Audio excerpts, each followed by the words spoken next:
Mining Week 2025 and the 10th ADPA meeting, that's the meeting of the African Diamond Producers Association, this is what the Minister of Mines and Mineral Resources had to say about women in the mining sector.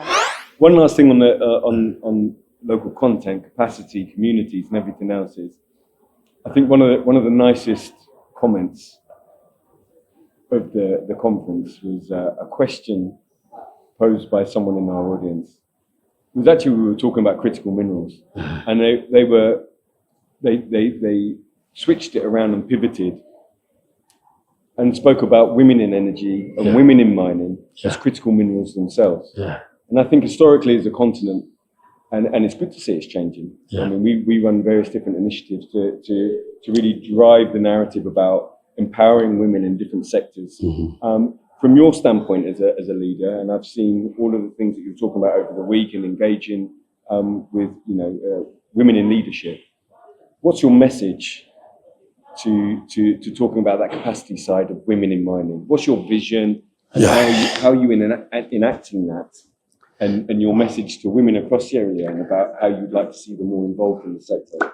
And in addition to that question, how are we getting more women involved in this sector?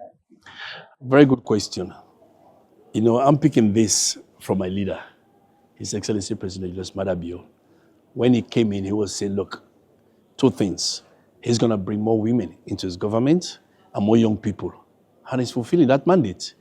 If we look currently, the cabinet is, I think almost 30%. I cannot tell you exactly, but it has, there's a lot of women in government, in the cabinet. The same thing with the parliament as well. But let's drill down to the mining sector.